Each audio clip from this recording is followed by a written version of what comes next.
Hi all, I'm Shubhangi. I'm going to be discussing about data modeling for AI-driven BI in this video. Uh, Through this session, I'm going to make sure that you understand a bit more about how modeling should be done so that your AI can work effectively. Because at the end of the day, data models are really important to make use of any effective BI or ML model. So let's take example of a churn model.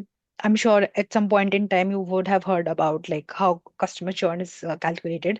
So let's take an example here on the screen. We have a BI definition. For example, active customer logged in at least once for last 30 days. Basically, anybody who has logged in last 30 days is a BI definition of something.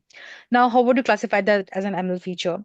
So you take the same logic and you implement that is active underscore 30D. Basically, if it's one, the logic is basically like um, the person can be classified as an active customer, otherwise not. Similarly, if you look at the second one, high value definition, basically the customer that has spent more than 500 pounds in the last 90 days is a high value customer. Similarly, corresponding to that, you can create like an ML feature where spend underscore 90D is a way to make it.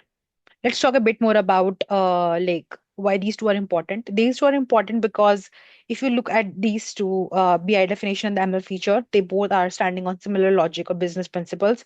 So the definition is shared, the alignment is easier. So that similar logic is used across the board between like different teams and within the organization.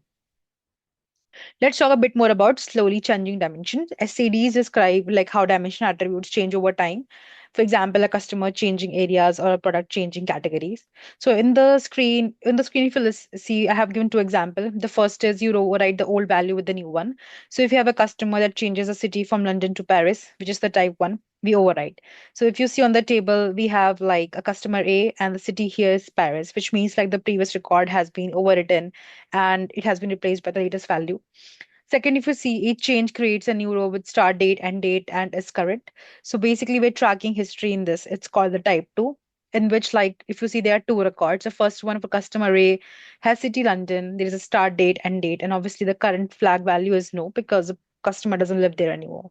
But then the second record tracks like the city, which is like Paris, and the start date is essentially the date in which they started living in that city, and it is null, and the flag is yes.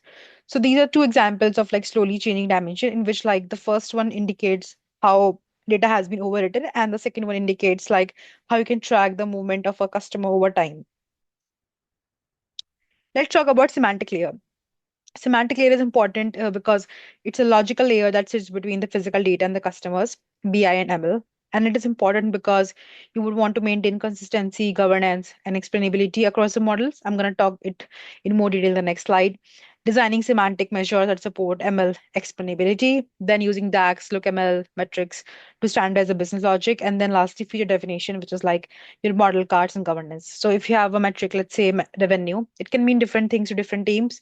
For finance, it might mean something different. For marketing, it might mean something different. So we have to make sure that a similar logic sits across the board. So let's talk about three main things that we discussed in previous slides. So first is consistency, the second is governance, and the third is explainability. Consistency, if you see on the screen, is basically you have two models. The first model calculates sum as sales underscore amount minus discount, and the second model uses only sum of sales amount. So your model is learning from different logic than the business logic, basically. So semantic layer solves this problem by making sure they both are using a similar kind of logic. The second one is like governance. So every metric that you create, like no matter if you change calculation over time or if you change the columns that you're using, it should be version controlled so that like somebody who looks at it knows what was the previous definition, why the new definition has been used, documented. It should be governed and reviewed by data owner. There must be somebody who like reviews it and maintains it so that everything stays aligned. And the third is explainability, which is like ML models become more interpretable when features come from well-defined semantic logic. For example, define semantic layer. So if you say that you have an active customer, then customer with somebody who is like has one or more order in the last 30 days is somebody can be classified as an active customer. So you have to make sure the ML models that you built have like more interpretable logic and they're explainable as well. So having said that, like let's discuss some of the pitfalls and things you can do to avoid them. So as we discussed in the start, like the things we need to keep in mind so that we make effective data models. The first is obviously data leakage. So anything that is going to happen in the past, it happened in the future basically. It should not be like leaked into the present. So like if you're predicting and making some sort of prediction using the data, so data leakage is pretty common. Second is wrong granularity, like it could be the too coarse or too detailed. So make sure that like you're using the right level of granular data.